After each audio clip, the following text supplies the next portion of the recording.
The test broadcast began late today, where the Maitland Community Broadcasting Association has established a temporary base at Tanambit. The broadcast, which should be able to be heard throughout Maitland and outlying areas, will run continuously over the weekend until 10 p.m. Sunday.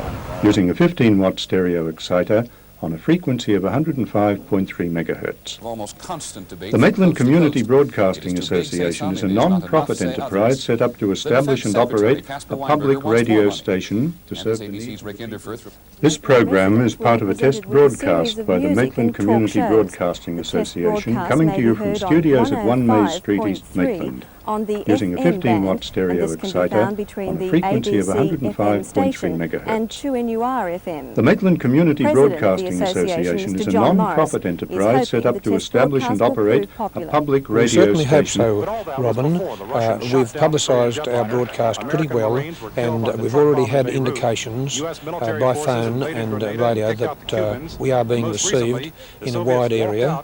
We believe that we offer a good service, a new service to Maitland people, and we're hoping that they will listen to us and support us. The Pentagon intends to take maximum advantage of this pro-defense mood. U.S. officials indicate that Secretary Weinberger has recommended to the White House a whopping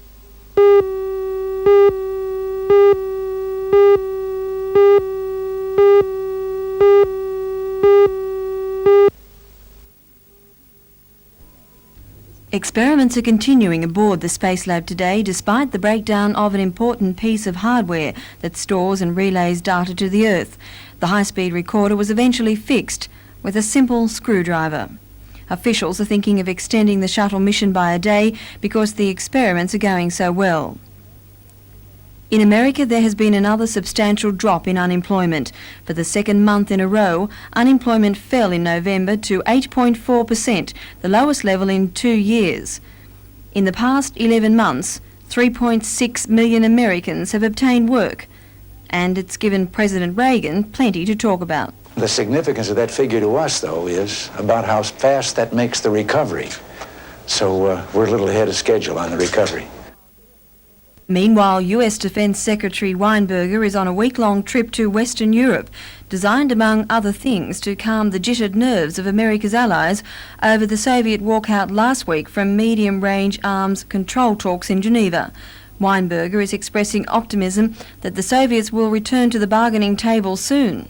I think that now that they have become convinced that their battle to block deployment has been lost, that they will realize that the only way to deal with this difficult subject is to resume the negotiations. In the last few weeks, the first new Jamal, Pershing and cruise missiles have arrived. Greater US help in solving Lebanon's problems has ended 2 days of talks in Washington without receiving backing for unilateral withdrawal of Israeli troops.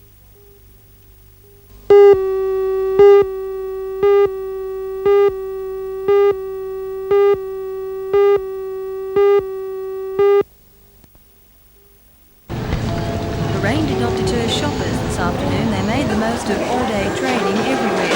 This is the first of 3 Saturday afternoons of trading before Christmas. Suitcases in the fragrance shop starting from $21.99. With the Christmas rush. Well into the afternoon, there were still large crowds in the city, and the situation was the same at suburban centres. Retailers were overwhelmed. Much better than I expected, actually. I thought often the rain doesn't bring people down here, but it's been good. This is amazing to see so many people in town. As a matter of fact, we're busier since about 11 o'clock onwards till now, which is 2, than what we were earlier. It's been quite fantastic.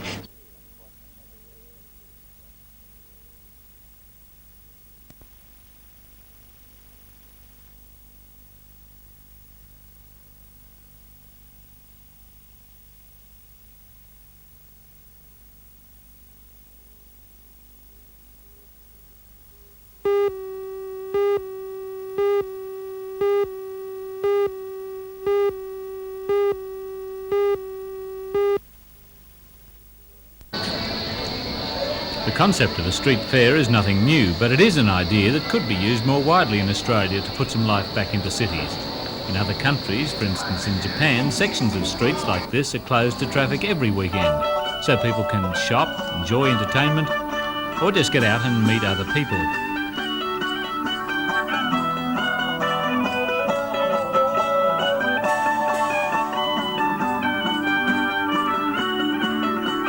Certainly today's day-long fair in King Street was a success, for the shopkeepers who organised it and for the large numbers out enjoying themselves.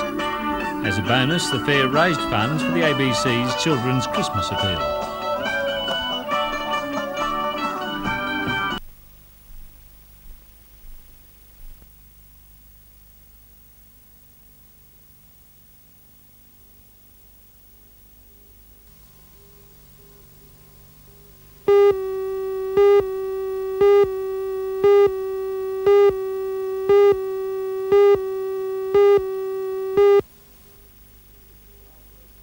Citicorp is the world's largest international bank and a heavyweight on the Australian financial scene, raising more than $100 million for such local developments as the Kooragang coal loader, the Tomgo aluminium smelter and Araring power station. And although no further major projects are in sight, the institutional bank is still expanding its Newcastle activities. We're looking at businesses now that are light engineering, development of shopping centres, development of commercial space, building dredges. There's just no particular area that you can pinpoint, but the whole range of economic activity. Well, this must be an expression of confidence in the area to expand your activities. Oh, I think so, absolutely. I think that you look at things in the short term and also in the long term. In the short term, we see potential in the small, medium-sized businesses, which we as a financial institution can then grow with. In the long term, the coal business is going to come back too.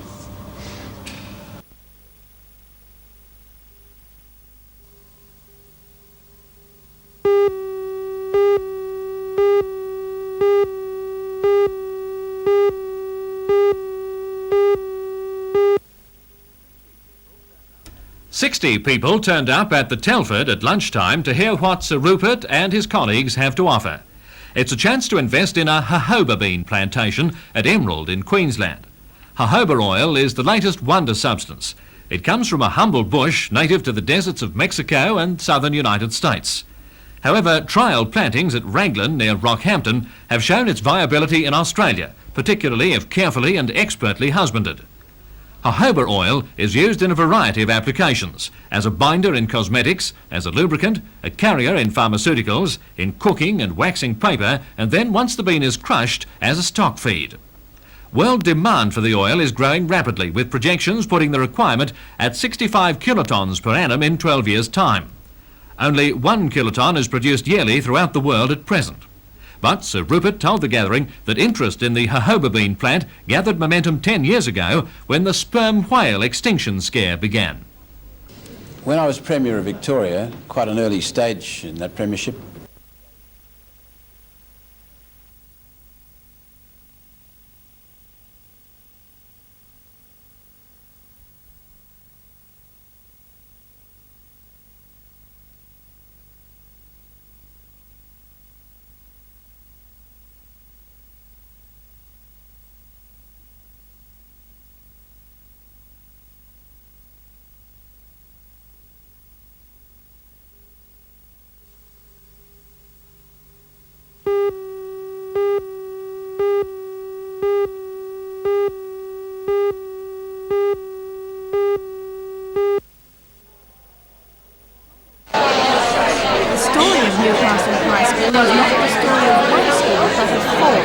It began as Newcastle High at the school on the hill in 1906.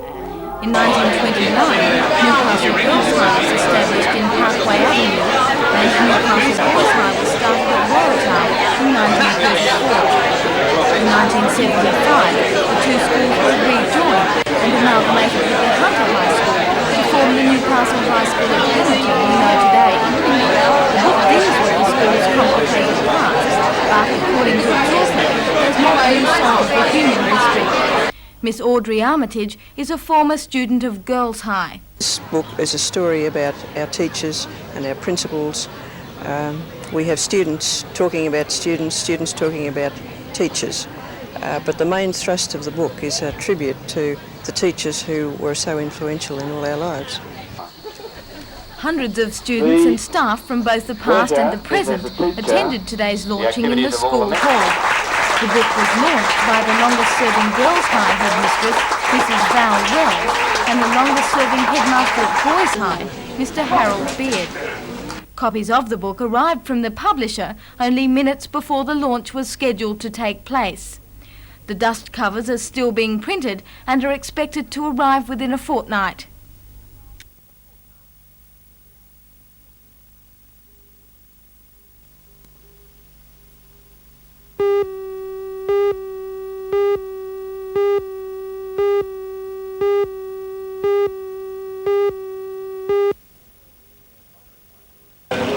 Envirocycle is claimed to eliminate the problems associated with traditional septic and pump-out systems, such as ground saturation or high recurring costs. The new domestic treatment plant puts wastewater through 3 separate stages in self-contained tanks. The resulting water is then at a level of purity approved by the relevant health authorities for dispersal above ground in watering the garden. Here, nutrient removal is achieved, furthering the treatment process and completing the cycle. Many interested people turned up at today's launching, including representatives of several local government authorities. They were told units have already been installed at Tenerife Bay and also in Lake Macquarie municipality. Is it designed as a permanent installation? I mean, once you get it, you'd never then have the sewer on later. Is that the idea? Yes, basically in these areas that's what we're looking at, and that's what is feasible because of the tremendous costs for installing reticulation to a point of treatment with a municipal plant. Places are very spread out here, and pipe work can cost millions and millions of dollars. With this, there is no pipe work associated. It is on-site treatment and disposal in a very environmentally clean manner.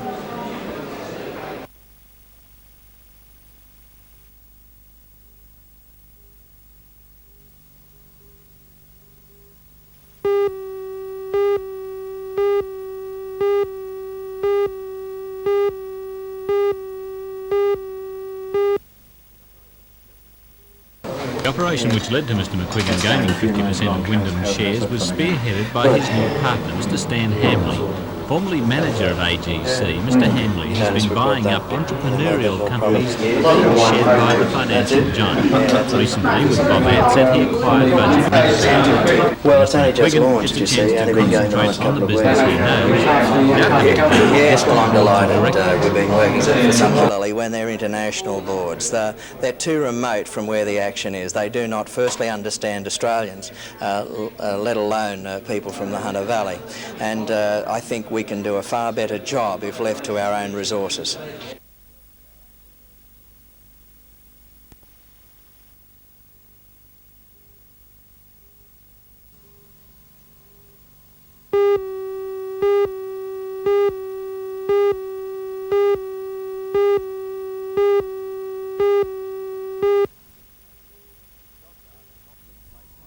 The dockyard has long been plagued by crippling demarcation disputes and union infighting.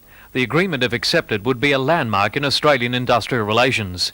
Management, unions and the Trades Hall Council have been working on the agreement in an attempt to save jobs by making the dockyard more viable. 400 workers are meeting today to discuss the finer points of the agreement. The key points are a call for a rationalisation of work practices, security of employment as a trade-off for classification flexibility, and the provision of an effective dispute settlement procedure. The dockyard manager, Mr Jim Kelly, and Secretary of the Trades Hall Council, Peter Barrick, will hold a joint news conference later today to present the results of the meeting.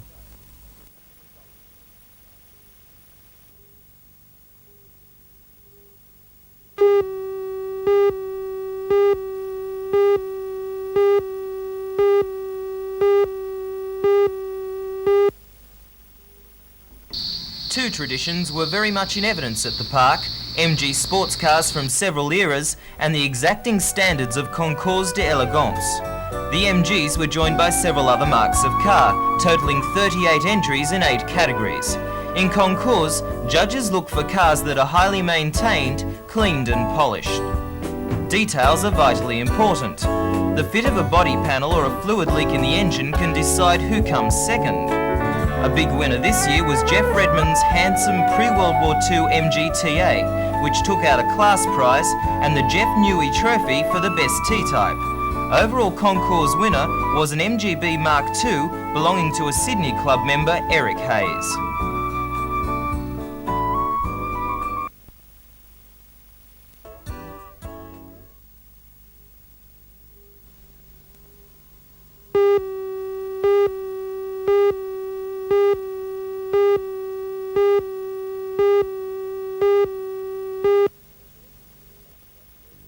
the directors of the Newcastle Rugby League, it's not surprising because we've said for the last 12 months that it's very possible that a team from the Newcastle area will go into the Sydney competition. Cessnock realised that probably that we're having problems down here with getting the feasibility study and that through, so they've said, well, we'll try. It certainly hasn't confused our efforts. The Coalfields clubs, the majority of up there, have opposed the move, and now we've got one club that's saying, aside from Newcastle, should be in the Sydney competition. So it is encouraging, I feel sure, to those that are pushing for this end. Cessnock's sponsor, Murray Tyrrell, thinks it'll be a good thing if plans for an Upper Hunter Valley team to enter Sydney spurs the Newcastle League into action. I think that it probably could help Newcastle to eventually make that move to get into Sydney competition, provided it stimulates the support for rugby league in Newcastle. At the present moment, there's very, very little public support for the code. But why wouldn't you put your considerable sponsorship into the Newcastle Rugby League? Surely you're on a better horse there if it's got a wider base. No, I don't think so. I don't think the expertise is in Newcastle. I've watched that as sponsor of Cessnock for the last 3 or 4 years. I just don't think it's there. I believe that the ideal place for us to go into, for the Hunter Valley to go into Sydney, is from Maitland to Muswellbrook. That's where the growth area is. That's where the traditional rugby league following is, in the Coalfield area, and I believe that's the right place to go. And so as sponsor of Cessnock, I'm determined to do something about it.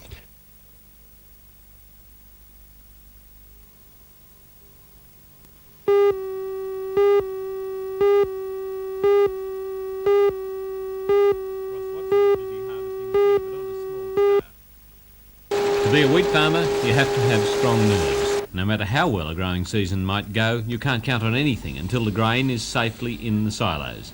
That's how it is in the Merriwa area at the moment. The crop appears to have missed most of the rain damage suffered by other parts of the state, mainly because it was a later crop. But the battle with the weather hasn't ended. Grain reaching the silos must have no more than 12% moisture content, and repeated storms are delaying harvesting as farmers are forced to wait for the wheat to dry out. What has come in so far is exceptionally good quality. Most of the wheat that is coming in is Northern Hard 1 classification, which is very pleasing. There's only very little GP wheat or sprouted grain being delivered so far. If the weather does cooperate, could we still be looking at a record harvest in this area?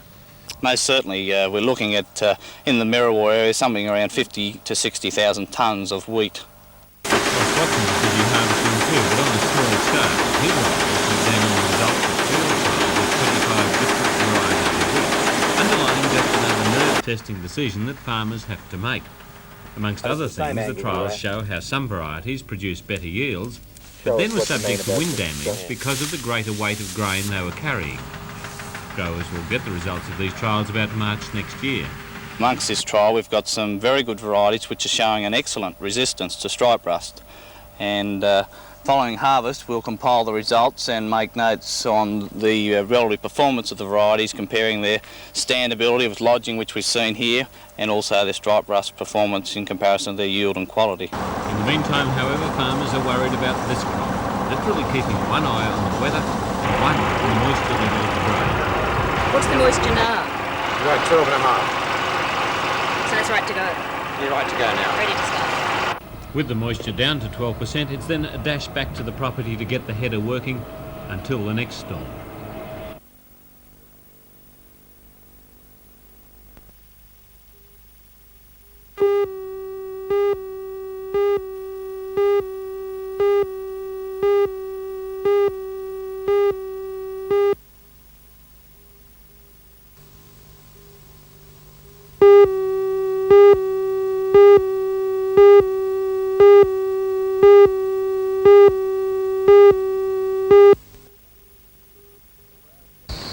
The Browse section of the Regional Library was launched this morning by the Lord Mayor Alderman Joy Cummings.